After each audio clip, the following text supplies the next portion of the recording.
இன்றே டவுன்லோட் செய்து உங்கள் ஃபேவரட் ஷோக்களை என்ஜாய் பண்ணுங்க. கேஎஸ்ஜி காலேஜ்ல இருந்து 5000 கோட்டு தச்சு தர சொல்லி ஆர்டர் கொடுக்கறேன்னு சொன்னாங்களா? என்ன ஆர்டர் தரேன்னு சொன்னாங்களா இல்லையா? ஆமா மாமா, கான்வகேஷன் கோட் கேட்டாங்க. நீ என்ன சொன்ன? இல்ல மாமா, 5000 கோட்டுக்கான துணியை சப்ளை பண்ண முடியும். ஆனா 5000 கோட்டை அவங்க கேட்குற டைம்குள்ள தைச்சு கொடுக்கறது கஷ்டம் இல்லையா மாமா? அதுக்கான தையல்காரங்க, மெஷின் யூனிட்டு இதெல்லாம் எதுவுமே நம்மகிட்ட இல்லையா மாமா? அதனால தான் இது வேண்டான்னு சொல்லிட்டேன் மாமா. உனக்கு ஒரு வாய்ப்பு வருது, அது ஒரு நல்ல வாய்ப்பா பார்க்காம அதுல இருக்கிற பிரச்சனையை மட்டும் பாக்குறியடா. இப்படியே ஜவுளி கடையிலேயே காலத்தை ஓட்டிடலான்னு பாக்குறியா? அடுத்த கட்டத்துக்கு போகணும்ன்ற எண்ணம்லாம் இல்ல, அப்படிதானே? ஏமாயா, இத பத்தி நீ உனக்கு எடுத்து சொல்லிருக்கலாம் இல்ல? பெரியப்பா, சீனு இந்த விஷயத்தை என்கிட்ட சொல்லவே இல்ல.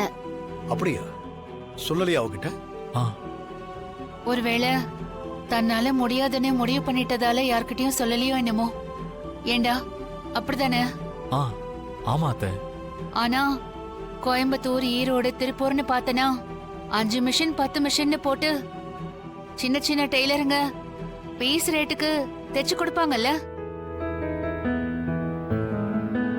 அதுல நல்லா தைக்கிற ஒரு 20 பேரை தேர்ந்தெடுத்து 5000 கோட்டை பிரிச்சு தைக்க கொடுத்தா இப்படிங்கறதுக்குள்ள தைச்சு கொடுத்துட மாட்டாங்க?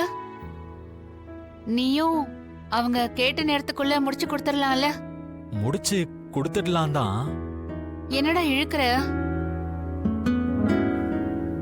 டேய், உன் மாமா சொன்ன மாதிரி இது ஒரு பிரச்சனையா பாக்காதடா. கிடைச்சிருக்கிற வாய்ப்பா பாரு. சரிங்க அத்தை. மாயா, சொல்லுங்க பெரியப்பா. நீயும் சீனு கூட போய் இந்த ஆர்டரை எடுத்து அத அவன் முடிச்சு கொடுக்கறதுக்கு உதவி பண்ண. சரிங்க பெரியப்பா. டேய் சீனு, பாத்தியா என் தங்கச்சிய? பிரச்சனையை பெருசா பாத்தியே, அதுக்கு சுலபமா வழி சொல்லிருச்சு பாரு. மாமா, அண்ணி என்ன சாதாரணமான ஆள் நினைச்சீங்களா? அவங்களுக்குள்ள ஒரு தொழிலதிபர் இருக்காங்கல்ல.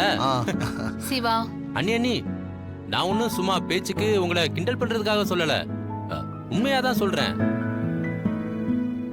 சரிங்க மாமா, நான் கண்டிப்பா போய் முடிச்சிடுறேன்.